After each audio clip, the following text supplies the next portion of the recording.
Assalamualaikum warahmatullahi wabarakatuh. Introduce myself. My name is Andi Nur Khopifah.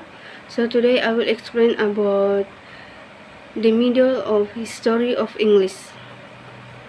Middle English period begins with the Norman conquest at the Battle of Hastings in 1066, when the Duke of Normandy, William the Conqueror, defeated King Harold and became King of England.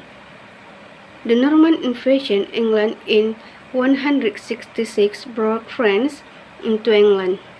The Norman descendants of Danes, spoke a French influenced by Germanic dialect. This dialect was Norman French. This led to the unusual situation in which the common people spoke one language, English, and the aristocrats another, Norman French. Naturally, the two languages gradually began to mix into what we now call Middle English. Norman French influence on English vocabulary. By 13th century, approximately 10,000 French words had come into English. About 3/4 of the French loans are still in the language today. These new words duplicate words that existed in all English from Anglo-Saxon times. Sometimes one word will supplant the other or both will coexist but develop slightly different meanings. For example, doom or O-A and judgment or F, hearty or O-A and cordial or F, in house or O-A and mansion or F. A study of the types of words that were borrowed from Norman French says much about the social cultural situation of the time.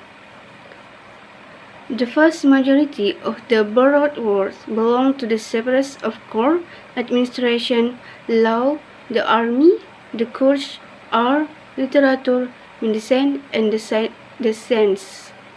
Some examples include prince, duke, count, baron, crown, majesty, mayor, minister, parliament, state, accused, crime, defense, judge, justice, prison, punish, army, literature, poem, medicine, physician, surgeon, science, theory, infant, and age. It is significant that the names of the domestic animals, which were tended by the Englishmen of the lower class, remain native, while the corresponding dishes, which were eaten by the Norman lords, are often French, ox, beef, cow, veal, pig, pork, sheep, mutton, and then poultry. Not only did Norman French bring great change to all English vocabulary, spelling changes also occurred. The Norman scribes listened to the English they heard around them, and began to spell it according to the convention they had previously used for French, such as Q for qui, queen for queen.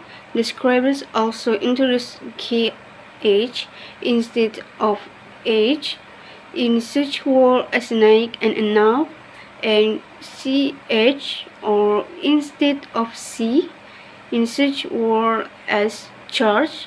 Another change introduced was OU for you or as in house. Yet one more change was the use of C before E in such words as circle or circle and cell. The French influence on English in the Middle Ages is a consequence of the dominance of French power in England and of French cultural preeminence in mainland Europe in areas such as law, architecture, estate management, music, and literature. Vocabulary was especially effective in important fields such as ecclesiastical architecture, where French architects in England adapted continental source for their cathedral. design. The associated terminology needed to express this shift of vision was very large, covering everything from building tools to aesthetic abstraction. Grammatical change in Middle English, perhaps as a result of the influence of French pronunciation patterns, and stressed vowels were gradually lost in English. This phonological change had extreme consequences on the grammar of English. As we have seen, Old English was a highly inflected language. These inflections appeared at the end of war and were unstressed. Because the inflectional endings showed the relationships between words in a sentence, the word order of all English was very free. As consequence of the loss of inflectional endings, grammatical relationships began to be marked through word order and the use of preposition. English thus changed from being a synthetic language to become an analytic language. The loss of inflection, the loss of grammatical gender, loss of case system, less freedom in word order, and greater use of preposition. The emergence of a standard. The Normans gradually became isolated from their French roots. In 124, King John, a descendant of William the Conqueror, lost the province of Normandy to the King of France. At the end of the 14th century, the Anglo-Normans no longer had any land left in France. The Normans decided to adopt English as their official language, and in 1362, Parliament was opened in English. This Parliament was situated in Westminster, London, and this resulted in the eventual dominance of the London dialect as the standard spoken and writing language due to London's importance as a commercial center and seaport, as well as its proximity to the court in Westminster. A process of standardization of English had begun. Thank you and wassalamualaikum warahmatullahi wabarakatuh.